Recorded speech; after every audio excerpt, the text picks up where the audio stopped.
E Jair Bolsonaro determinou esta semana mais uma troca no comando da Petrobras. Caso venha a se confirmar, será a quarta vez em menos de 4 anos que a maior empresa brasileira muda o seu comando. Sobre essa questão, nós conversamos agora com David Bacelar, que é trabalhador da Petrobras e coordenador-geral da FUP, Federação Única dos Petroleiros. Boa noite, David Bacelar. Prazer falar contigo. Seja muito bem-vindo. Bem, boa noite, Cosmo, boa noite, Ana, boa noite a todas e todos que estão acompanhando aqui a TVT. Boa noite. David, mais uma decisão do governo Bolsonaro anunciada essa semana na troca de comando da maior empresa brasileira. Em menos de 4 anos, trocas sucessivas. David, fala pra gente o que essas trocas no comando da Petrobras impactam diretamente nos preços dos combustíveis e, para além disso, né, para a vida do trabalhador que depende de várias questões aí envolvendo a Petrobras no Brasil. Bem, Cosmo, infelizmente o Bolsonaro, na verdade, quando faz essas sucessivas trocas de presidentes da Petrobras e também agora do ministro de Minas e Energia, na verdade, é mais uma tentativa dele se eximir da sua responsabilidade. Lembrando que, primeiro, ele colocava a culpa sobre os aumentos dos preços dos combustíveis nas costas dos governadores, por conta do ICMS. Depois, ele colocou a culpa na guerra na Ucrânia. E agora, como ele não consegue colocar a culpa mais ninguém, ele está tentando colocar a culpa na Petrobras, mas se esquecendo ele, talvez, que ele é quem indica o presidente da Petrobras, está fazendo isso pela quarta vez, e que também mudou o ministro de Minas e Energia e indica também a maioria dos membros do Conselho de Administração da Petrobras. Durante todas essas trocas, nenhuma mudança foi feita na política de preço dos combustíveis. O PPI, Preço de Paridade de Importação, foi implementado em outubro de 2016, foi mantido pelo Bolsonaro, e nenhum desses presidentes, nenhum dos membros do Conselho de Administração, nem a diretoria, que já vem sendo mudada por várias vezes, alteraram essa política de preço, porque hoje a Petrobras ela serve para transferir riquezas para acionistas minoritários e principalmente, infelizmente, de outros países. Uhum. Falando sobre esses dividendos, então, David, a gente teve aí no ano de 2021 um lucro da Petrobras de 106 bilhões de reais e que boa parte disso foi alocada em dividendos, como você bem disse, inclusive para acionistas do exterior. Se esse dinheiro fosse alocado para reinvestir na produção, para manter as refinarias, o que isso mudaria no status da Petrobras? Ana, mudaria muito. Você foi perfeita aqui em lembrar desse lucro líquido recorde da Petrobras de 106 bilhões de reais em 2021. Lucro líquido esse que é fruto das privatizações que vem acontecendo, que é fruto também da atual política de preço dos combustíveis. O companheiro Zé Maria Rangel, ex-coordenador da FUP, ele tem dito que se trata de um Robin Hood às avessas, é tirar do pobre para mandar para o rico. Desses 106 bilhões de reais de lucro líquido, foram transferidos para acionistas 101 bilhões de reais. E desses 101, 47 bilhões para acionistas de outros países.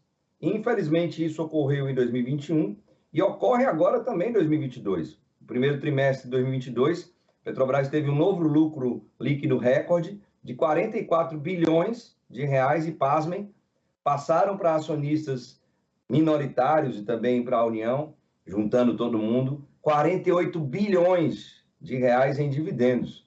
É um crime o que fazem hoje com a nossa Petrobras. É verdade. Se em vez de termos esses lucros líquidos absurdos, que transferem, na verdade, riquezas brasileiras para outros países, nós tivéssemos um lucro líquido normal, que a Petrobras, por sinal, sempre teve nos governos ali de Lula e no primeiro mandato da Dilma, lucros líquidos em média de em torno de 15 bilhões de reais por ano, que já é um lucro líquido alto, que se passava também para acionistas os seus dividendos, mas não nessa monta, que é absurda. Sim, nós poderíamos ter a oportunidade de, em vez de pagar 47 bilhões de reais em dividendos para acionistas internacionais, nós usarmos esses recursos, Ana, para investimentos no Brasil. De 2003 a 2013, principalmente ali entre 2009 e 2013, A Petrobras ela investia no Brasil algo em torno de 40 bilhões de dólares, não reais, de dólares, por ano no Brasil. O investimento que foi feito no ano passado, 2021, quando nós tivemos esse lucro líquido recorde de 106 bilhões de reais, foi de apenas 8,8 bilhões de dólares de investimentos feitos pela Petrobras aqui no país. Então, infelizmente, sim, poderíamos ter um planejamento diferente da Petrobras, mas, infelizmente, Ana, o que pesa hoje é o que o capital financeiro ele determina, é o que os grandes fundos de investimento, os grandes fundos de pensão, os grandes bancos que têm ações da Petrobras e que têm as suas representações no Conselho de Administração, hoje são quatro representantes dos minoritários dentro do Conselho de Administração da Petrobras, eles acabam pressionando para que a Petrobras ela faça isso. E é algo inadmissível. Quem controla a Petrobras ainda é a União, é o Estado brasileiro, e Bolsonaro representa esse Estado. Ele deveria usar a força que tem como presidente da República para mudar isso e fazer com que a Petrobras ela voltasse a ser o que ela sempre foi, uma empresa indutora da economia nacional, que sempre ajudou no desenvolvimento social e principalmente regional do nosso país. Não uma empresa que transfere recursos para outros países, como tem feito hoje, infelizmente. David, você tocou num ponto muito importante, porque em outros governos Lula, governo da presidenta Dilma Rousseff, a Petrobras tinha um papel muito importante no que diz respeito à sua função social em todo o país. E aí você bem lembrou desses dividendos, os lucros exorbitantes, e eles são destinados para fora do país e não reverter naquilo que a Petrobras poderia fazer para a população brasileira.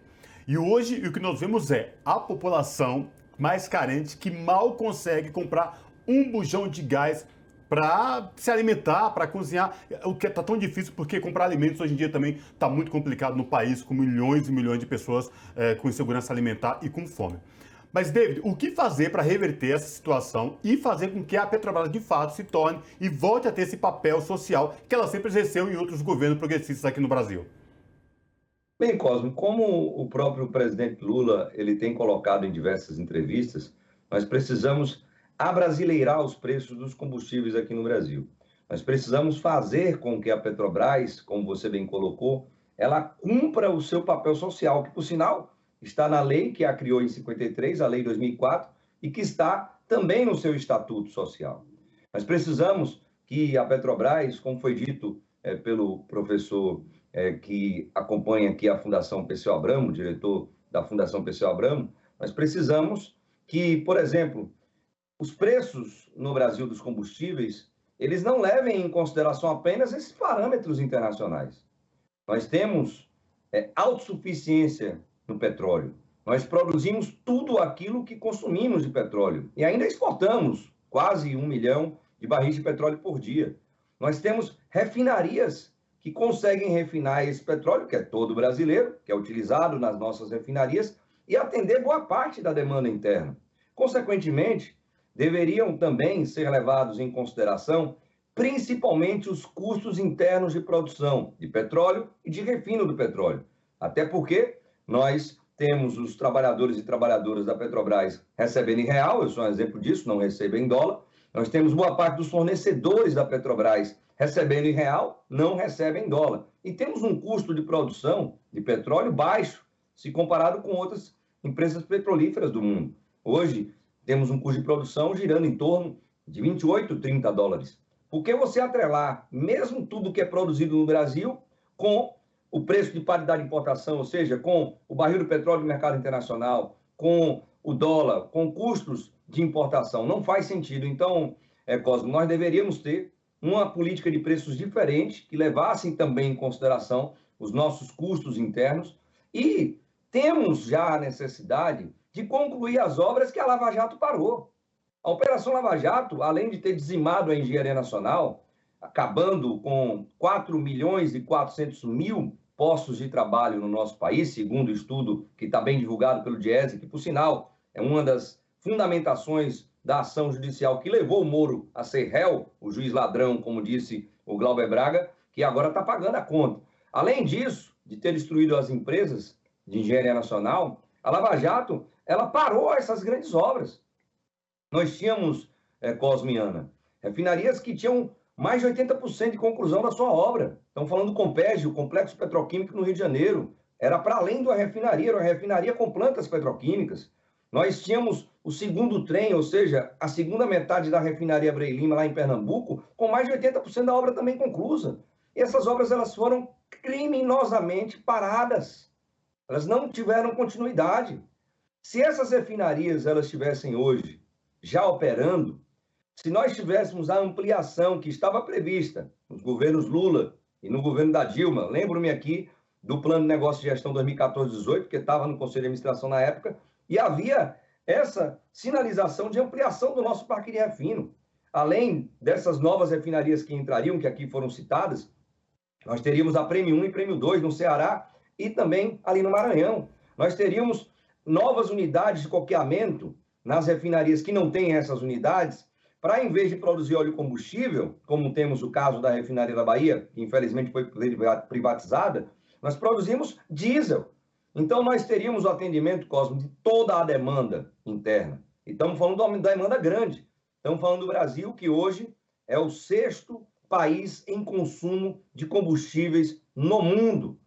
Então, se tudo isso fosse feito, nós teríamos aí o atendimento total da nossa demanda interna. Nós não estaríamos hoje dependendo entre 25% no diesel e um percentual maior até no gás de cozinha de importações. Por sinal de importadoras que estão trazendo diesel, gasolina, gás de cozinha, principalmente diesel de refinarias norte-americanas, que estão ganhando dinheiro, as refinarias norte-americanas, as importadoras ganhando dinheiro e, como você disse, o povo brasileiro sofrendo, pagando R$130, R$135 no botijão de gás de cozinha, pagando mais de R$8 no litro da gasolina, e os caminhoneiros que apoiaram o Bolsonaro, agora pagando mais de R$6 no litro do diesel. Então, sim, o governo federal deveria ter mudado essa política de preço e deveria ter terminado essas obras que, infelizmente, não terminaram, e ainda eu coloco a culpa nos governos do PT, depois do PT ter saído a partir de um golpe de Estado há mais de 6 anos já, e ainda assim dizem que a culpa é do PT. Ô, David, só para encerrar rapidamente, nosso tempo está acabando, a gente teve um anúncio essa semana da Petrobras, anunciou a venda de mais uma refinaria no Ceará, inclusive a FUP entrou na justiça contra essa venda e o INEP calculou que o valor que foi anunciado está quase a metade do que seria, de fato, o valor daquela refinaria. Queria que você comentasse isso rapidamente só para a gente encerrar a nossa entrevista. Perfeito, Ana. Eu, por sinal, acabei de chegar de Fortaleza, né? Estava participando desse ato ali em frente à Lubinó, que é uma refinaria importante para o estado do Ceará e para o Nordeste, até porque ela fornece asfalto, é a maior fábrica de asfaltos do Brasil. Ela produz também diesel, óleo combustível e outros derivados, mas o carro forte é o asfalto e o diesel. Então, o Nordeste agora, ele ficará refém, ainda mais refém, porque já privatizaram a refinaria da Bahia, que vende, por sinal, combustível a preço mais alto do que todas as refinarias do país, e agora tem um processo da Lubinó.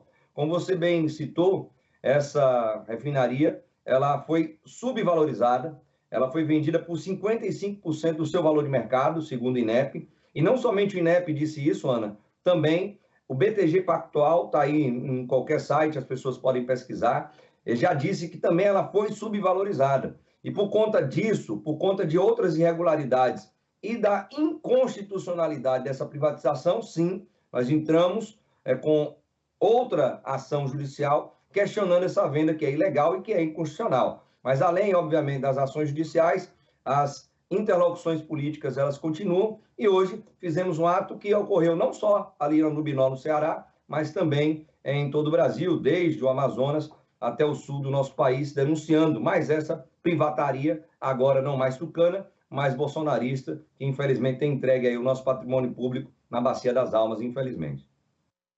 Tá certo, então, conversamos com o David Bacelar, que é trabalhador da Petrobras e coordenador geral da FUP.